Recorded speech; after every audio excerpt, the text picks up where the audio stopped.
This is Ron Greenwald with the Greenwald Realty team, and today we have Marguerite Lorenz with us, and we are going to be speaking to the horrific events that have impacted Los Angeles County.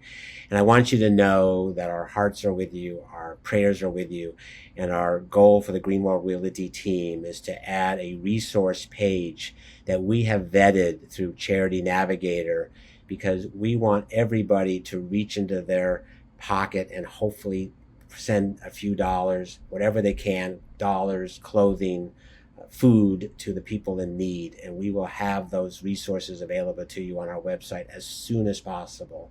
So bear with us and we will get that done as soon as possible. January 8th, 2025, thousands and thousands of acres in various areas in Los Angeles County were destroyed by fire.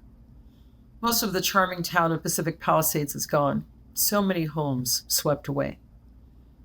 I feel deeply for my Los Angeles hometown, as I too lost my home, lost everything in a wildfire in October of 2007, along with 105 of my neighbors.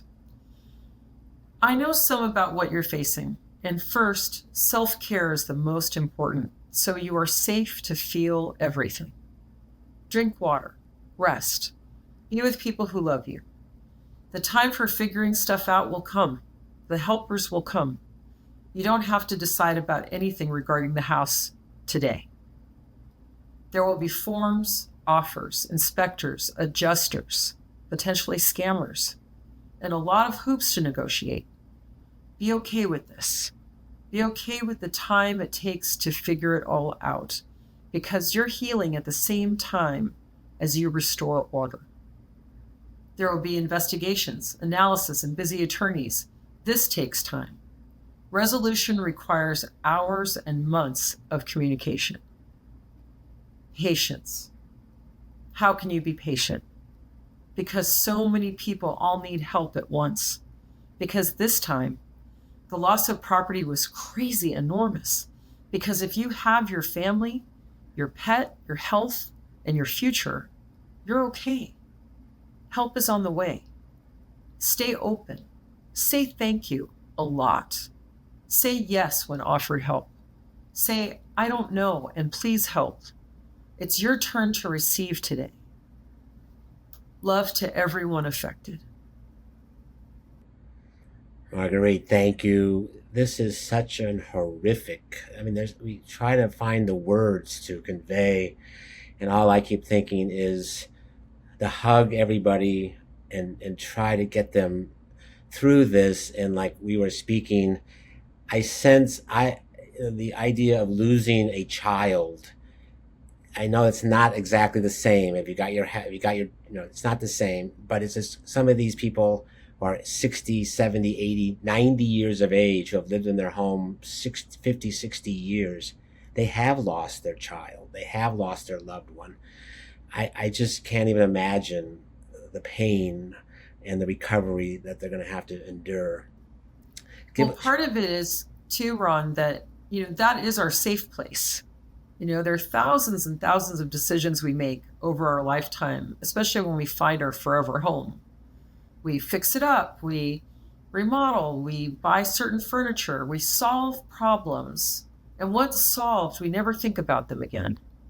And one of the worst losses in losing your home is losing your routine. It's losing that place where you recover from your day or recover from your job or have peaceful time with your pet. And so I just really want to give a lot of empathy to people who have that loss.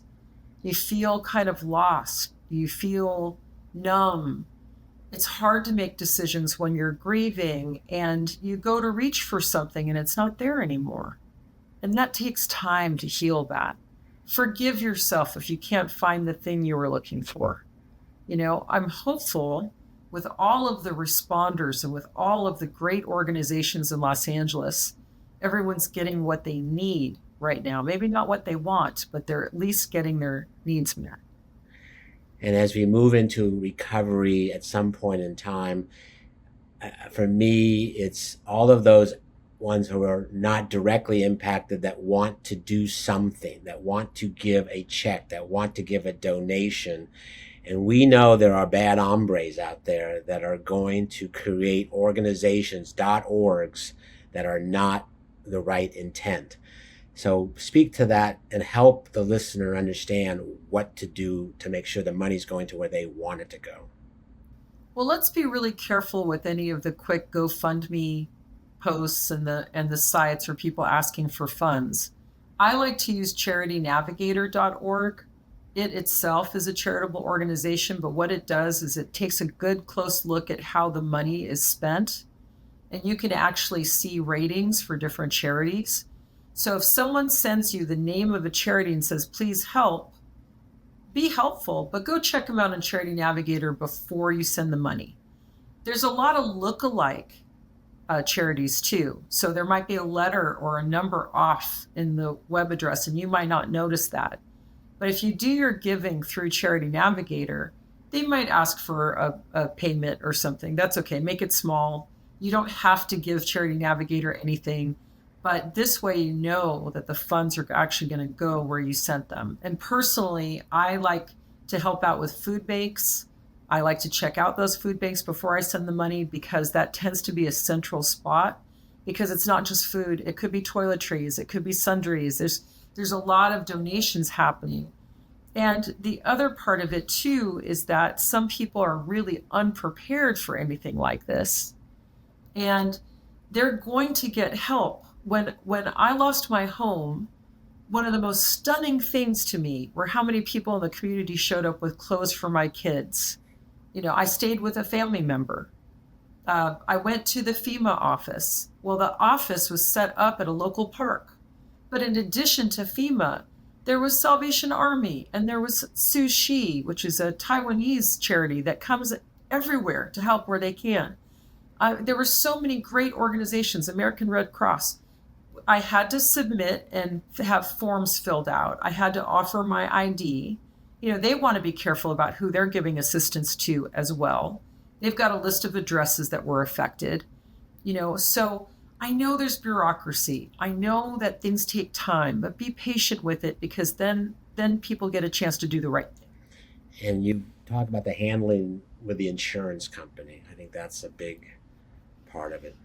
Yeah. So if you are covered for this, and I recognize that all the paperwork burned too, all of your receipts burned too, you're going to be asked questions about stuff and things and your inventory.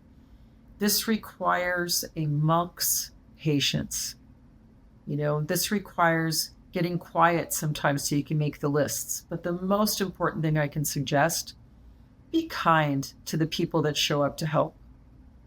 I know you're going to feel frustrated with the insurance company, but that insurance adjuster could be a contractor. He doesn't work for the insurance company. He's trying to get the information needed in your file so eventually you can get paid and get your needs met.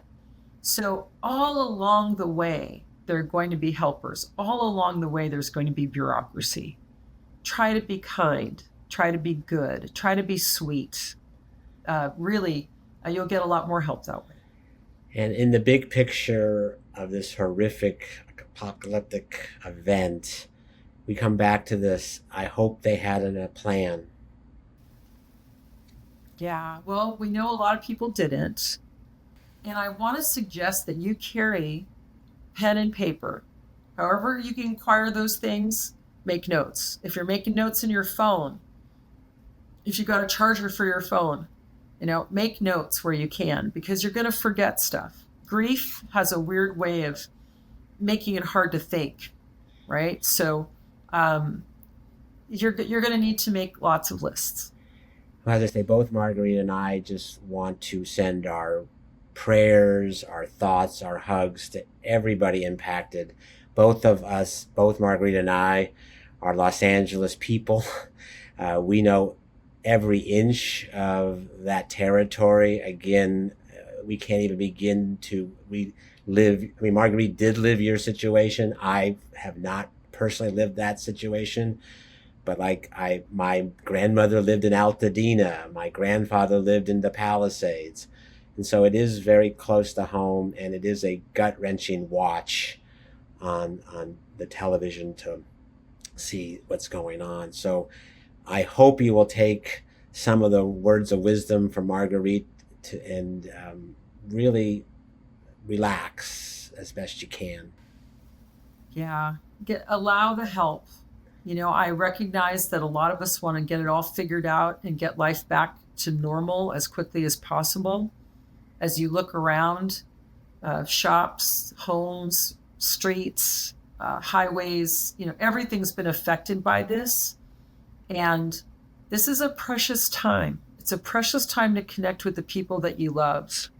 Slow down a little bit. Take good care of yourself. Eat vegetables, drink water.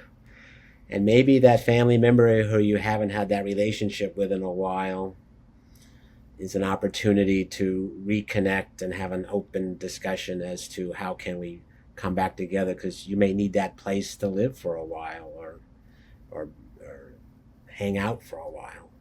Yeah, I just know there's going to be help available.